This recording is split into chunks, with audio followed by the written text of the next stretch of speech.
देखिएगा ये अब किसान हैं कोई तो वो अपनी जानवरों को उसमें नदी में पानी पिलाने के लिए, नहलाने के लिए या वो हैं तो उसके लिए वो उन्होंने भेज दिए हैं, तो वो उसमें नदी में घुसे हुए हैं। अगर इसी तरह से जहाँ ये कभी जैसे ये जानवर इस विसर्जन स्थल पे आए, यहाँ पे कपड़े पड़े हैं लंबे लंबे, चुन्नियाँ पड़ी हैं, रस्सियाँ पड़ी हैं, वो पड़ी हैं, इस तरह से कांच भी पड़ा है, ये सब पड़ा हुआ है।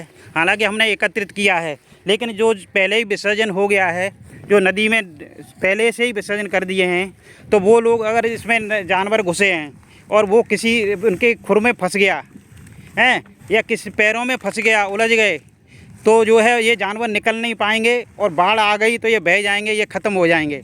तो हम सभी लोग जो है जब भी विसर्जन करें तो कोई भी ऐसी चीज़ न डालें उसमें जिसमें रस्सी हो। देखेंगे ये चुन्नियाँ हैं, ये चुन्नियाँ हैं, ये पड़े हैं, ये कांच के जैसे भगवान की तस्वीरें पड़ी हैं।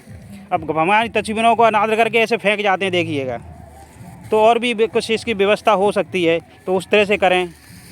ये अब देखेंगे एक ये प्लास्टिक की थैली है, विसर्जन किया है तो क्या है, गांठ बांध के डाल गए। अब ना ये घुलेगी, ना कुछ होगा, ना खुलेगी गांठ कभी भी।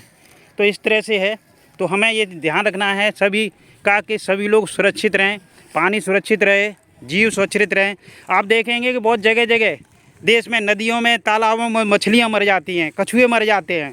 उसका कारण यही है कि हम लगातार जो नदी तालाबों में ये जो विषैली चीज़ें हैं, धातु प्रदूषण है, रासायनिक प्रदूषण है, तो इस तरह के प्रदूषणों को हम डाल रहे हैं इसमें पूरे में, और वो इतना घुल गया है, सीमा से जो अपनी पार कर गया है। ऑक्सीजन रहती नहीं है इसमें, ऑक्सीजन ख़त्म हो जाती है, केमिकल ऑक्सीजन डिमांड बढ़ जाती है और बायोलॉजिकल ऑक्सीजन डिमांड बढ़ जाती है। तो इसलिए पानी की ऑक्सीजन ख़त्म हो जाती है। तो पानी में ऑक्सीजन नहीं है तो जीव कैसे ज़िंदा रहेंगे? कछुए हुए, मछलियाँ हुई, और जो है कई जीव रहते हैं तो वो हुए, तो कैसे जीवित रहेंगे? नहीं रह पाएंगे, वो ख़त्म हो जाएंगे। तो धीरे धीरे सभी जगह ऐसी स्थिति होती जा रही है देश में नदी तालाबों की कि प्रदूषण की वजह से स्थिति खराब है। हम लोगों को समय रहते सचेत होना पड़ेगा।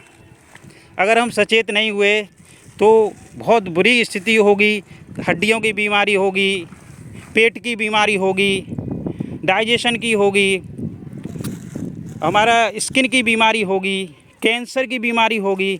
कैंसर वैसे ही बढ़ रहा है बहुत तरह से, तो इस तरह का प्रदूषण है बहुत तरह, तो हमें इसको नियंत्रण करना ही पड़ेगा। अगर हम नियंत्रण नहीं कर पाते हैं तो हमारे यहाँ जीव, पक्षी, इंसान, बच्चे, ये सभी धीरे धीरे बीमारियों की गिरफ्त में आते जाएंगे। इनको कोई नहीं रोक पाएगा और ये एक आर्थिक बोझ भी हो जाता है परिवार समाज में, जिससे कि इससे गरीबी आती है और जो है आदमी का बहुत बुरी परेशानी में फंस जाता है। तो हमें हर आदमी को जो है, छोटा हो, बड़ा हो, गरीब हो, अमीर हो, चाहे कोई व्यवसायी हो या अधिकारी हो, कोई भी हो, सभी लोगों को सचेत रह करके कोशिश करनी है कि हम प्रदूषण को सभी स्तर पे धीरे धीरे करके नियंत्रण करें, तो बहुत अच्छा रहेगा हमारे देश के विकास के लिए, देश के स्वच्छता अभियान के लिए, देश की स्वच्छता के लिए। ये हमारे लिए बहुत ज़रूरी है, ये हमें अपनाने ही पड़ेंगे भविष्य में इस तरह तरह की जो स्थितियाँ हैं उसको नियंत्रण करने के लिए।